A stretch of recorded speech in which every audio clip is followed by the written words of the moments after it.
parmi vous. Et effectivement, qui aurait pensé que je serais venu ce jour-ci en tant que président, parce que bon, ça fait quand même déjà longtemps que je suis à l'UBA, pas seulement en tant que membre, mais aussi en tant que collaborateur. Et disons que finalement, je crois que c'était le moment d'aboutir une fois et de reprendre la présidence, puisque c'était un mandat que je n'ai jamais fait depuis tous les autres mandats que j'ai fait jusqu'ici, quoi. Mais bon, comment? Oh, ben écoutez, j'ai commencé en tant que CM dans la section de Torhout, puis je suis devenu DM, District Manager ou le président provincial pour la Flandre occidentale pendant 10 ans. Et puis je suis devenu administrateur UBA, mais entre-temps on avait fait participation dans la commission HF. On a travaillé au service QSL ensemble, qu'est-ce qu'on a encore fait plusieurs commissions. On a fait du radio. Oui, on a fait de la radio de temps en temps, ça c'est vrai. Mais il faut dire, je dois reconnaître que les dernières années plutôt, l'activité radio est vraiment très très minime. Mais bon, il faut choisir parfois. On a l'UBA où le travail que demande l'association est quand même assez importante. Et naturellement, quand on a des fonctions comme la présidence, comme la trésorerie, etc., ce sont des choses qui ont, comment dirais-je, une certaine intensité de travail et qu'il faut vraiment suivre, parce que sinon on n'en sort plus, quoi. Mais bon, de toute façon, c'est avec grand plaisir que je le fais. Et en plus de ça, bon, c'est au service du radioamateurisme en général et de l'association en particulier, quoi.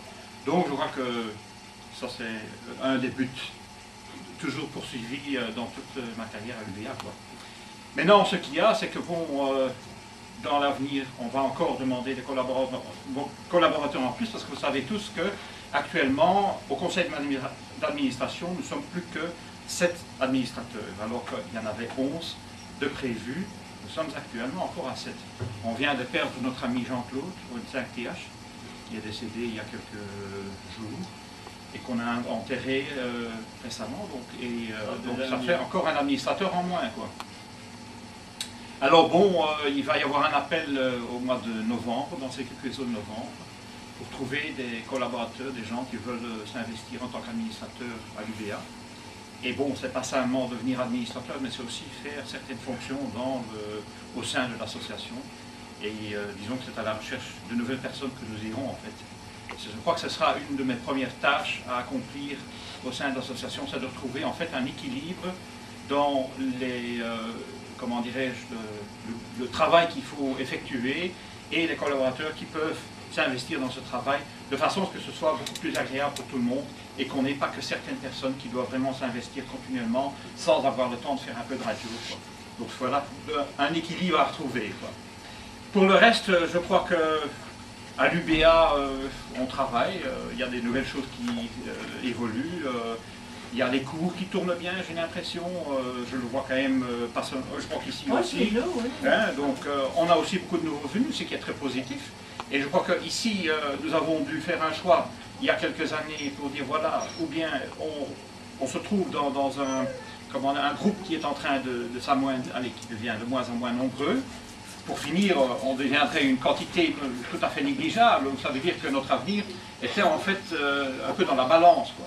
Et disons, c'est un peu un choix qu'on a dû faire, un choix qui n'a pas toujours été apprécié par tout le monde, parce que bon, on trouve qu'on a bradé vraiment notre hobby, mais moi je trouve que non, au contraire, je crois qu'on a trouvé des gens, des nouveaux venus qui ont vraiment découvert quelque chose, et qui ont quand même montré qu'ils sont très capables et vraiment tout à fait équivalents avec nous en tant que les anciens, quoi. Donc je crois que c'est une chose on va continuer à travailler là-dessus, on va continuer à stimuler l'arrivée des nouveaux venus, et en plus de ça, on a un nouveau projet qui est en train de se faire, où j'ai naturellement un collègue, notre ancien président, qui travaille pratiquement jour et nuit là-dessus. C'est en fait l'éthique du radioamateur. On peut peut-être s'imaginer que parfois sur les bandes, il y a des choses qui se passent qui ne sont pas tout à fait, comment dirais-je, dans le sens du ham spirit. Et disons que dans ce sens-là, on voudrait donc publier un ouvrage qui, en fait, vous explique de la base faire le QSO, comment faire un QSO en SSB, comment faire un QSO en CV, et aussi quelle est comment dirais-je, l'utilisation du code Q, où effectivement on fait souvent beaucoup d'erreurs.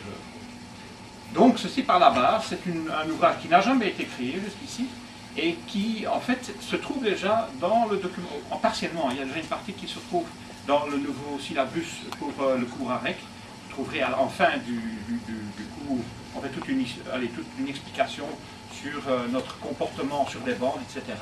En tant que radioamateur, eh bien, disons qu'on va encore élaborer ceci et faire quelque chose de beaucoup plus complet qui en fait peut très bien être un code de la route pour tout le monde, quoi. Voilà un peu ce qu'il y a de nouveau et avec quoi nous sommes occupés, quoi.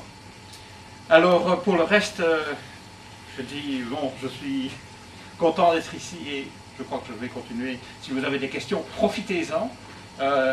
On est là, Benoît est là pour m'aider, donc je crois que hein, c'est le moment de poser des questions difficiles, quoi. Ah voilà, c'est une bonne idée, ça. Claude. Oui.